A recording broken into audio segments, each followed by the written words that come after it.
জানতে চাইবো, আপনারা কি এটা জানেন যে 7 কলেজে কতগুলো ক্যাডার কর্মকর্তা পোস্ট আছে? আমি আপনাকে যে প্রশ্নটা করতে চাচ্ছি সেটা হচ্ছে যে তারাও দাবি করছেন যে আসলে তারা কলেজে শিক্ষক হিসেবে ঢুকেছেন, যদি বিশ্ববিদ্যালয়টা হয়ে যায় সেক্ষেত্রে তারাও হুমকির মুখে পড়বে। এটা আসলে হুমকি।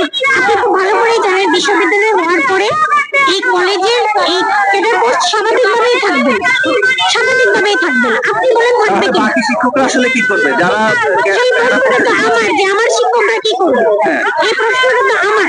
আপনারা তো এখানে বিশ্ববিদ্যালয়ে দাবি করছেন না। আমি তো একবার বিশ্ববিদ্যালয়ের দাবির কথা বলছি না, আমি ইডেন ময়রা কলেজ থাকার দাবি করছি। আচ্ছা, ইডেন ময়রা কলেজ এখন যেমন আছে ফিউচারেও তেমনই থাকবে, কোনো স্কুলিং সিস্টেম আসবে না। আমার 23টা ডিপার্টমেন্টই থাকবে। আমি অর্থনীতিতে পড়াশোনা করছি, সেখানে অর্থনীতি থাকবে।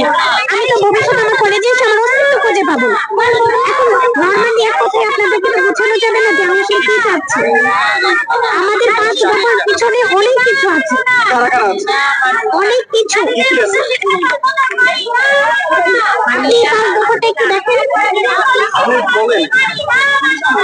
আমাদের প্রথমত হচ্ছে ইডেনকে শুধুমাত্র নারীদের জন্য সংরক্ষিত রাখা, এটা তো নর্মাল ব্যাপার। আমরা মহিলা কলেজে ভর্তি হয়েছি, এটা নারী শিক্ষাঙ্গনে থাকবে, সহশিক্ষা আসবে।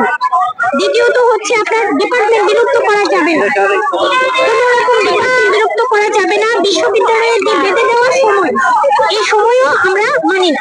আমাদের কলেজের যে 24 ঘন্টা সময় আমরা পেয়েছি সেটাই থাকবে, তার মধ্যে কোনো ইন্টারমিডিয়েটও আসবে না। আমাদের এই কলেজে ইন্টারমিডিয়েট ছিল না। সহশিক্ষা শিক্ষার্থীরা